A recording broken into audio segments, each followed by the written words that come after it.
और वहीं केंद्र के गालीबाज मंत्री अजय मिश्र टेनी 5 दिन की लुका छुपी के बाद नजर आए, और वो भी आमने सामने नहीं, तस्वीरों में। और मंगलवार को गृह मंत्रालय में साइबर क्राइम पर एक बैठक बुलाई गई थी, और इस बैठक की अध्यक्षता गृह मंत्री अमित शाह कर रहे थे। और इसी में गृह राज्य मंत्री नित्यानंद रॉय के बगल में अजय मिश्र टेनी बैठे थे, और तस्वीर में टेनी बूझे बूझे में नजर आए। और टेनी के इस उतरे चेहरे की वजह भी है, और एक तो उनके बेटे पर लखीमपुर में किसानों की पूर्व नियोजित तरीके से जीप से कुचलकर मारने के आरोप लग रहे हैं, और दूसरा खुद टेनी ने पत्रकारों से बदसलूकी कर यूपी चुनाव से पहले सरकार और पार्टी दोनों को मुश्किल में डाल दिया है। और टेनी के इस्तीफे की मांग को लेकर संसद से सड़क तक संग्राम छिड़ा हुआ है,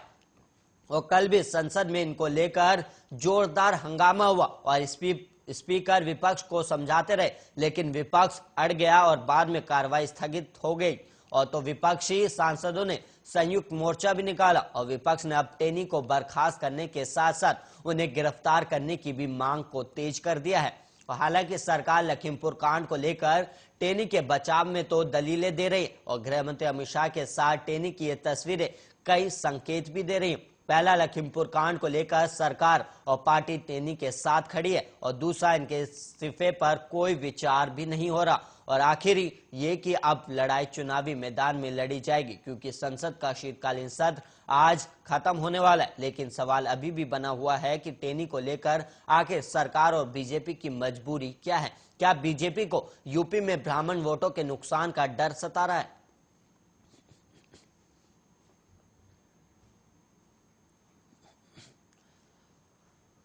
उत्तर प्रदेश की योगी सरकार ने राज्य में एक बार फिर एस्मा एक्ट लागू कर दिया, और इस अधिनियम के तहत अब यूपी में अगले 6 महीनों के लिए हड़ताल पर रोक लगा दी गई। दरअसल अपर मुख्य सचिव कार्मिक डॉक्टर देवेश कुमार चतुर्वेदी ने इस संबंध में अधिसूचना जारी की है, और अधिसूचना में कहा गया है कि उत्तर प्रदेश में राज्य की गतिविधियों से संबंधित किसी भी सार्वजनिक सेवा निगमों और स्थानीय प्राधिकरणों में हड़ताल पर प्रतिबंध लगाया जा रहा है, और इसके बाद भी हड़ताल करने वालों के खिलाफ कानूनी व्यवस्था के तहत कार्रवाई की जाएगी। और वहीं आपको बता दें कि राज्य में पहले भी कोरोना के चलते एस्मा एक्ट लागू हो चुका है। और इसके अलावा आपको बता दें कि 25 नवंबर 2020 को यूपी सरकार ने एक बड़ा फैसला लेते हुए कोरोना महामारी के बीच 6 महीने के लिए आवश्यक सेवा रखरखाव अधिनियम लागू किया था, और इस दौरान राज्य में किसी भी तरह की हड़ताल पर पूरी तरह से बैन लगा दिया गया था।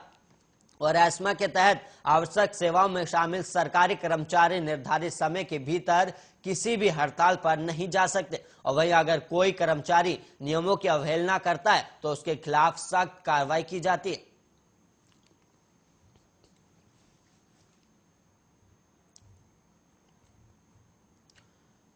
टोल टैक्स में बढ़ोतरी के खिलाफ पंजाब में किसान मजदूर संघर्ष कमेटी के कार्यकर्ता धरना प्रदर्शन करे, और किसानों ने इस दौरान राज्य से गुजरने वाली सभी रेलवे लाइन पर डेरा डाल दिया है, और इस कारण पंजाब से गुजरने वाली तमाम ट्रेनों की आवाजाही ठप भी है, और कल भी कई ट्रेनें रद्द करनी पड़ी थी, और वहीं कई ट्रेन अपने गंतव्य तक नहीं पहुंच पाई। और आज भी उत्तर प्रदेश के मुरादाबाद डिवीजन की कई ट्रेनें रद्द कर दी गई, और इस अव्यवस्था से यात्रियों को काफी परेशानी उठानी पड़ रही। और इस संबंध में मुरादाबाद डिवीजन उत्तर रेलवे के वरिष्ठ डीसीएम सुधीर कुमार सिंह ने यात्रियों को हो रही असुविधा के लिए खेद भी व्यक्त किया है, और साथ ही उन्होंने बताया कि किसान प्रदर्शन की वजह से ट्रेन यातायात बाधित है, और कल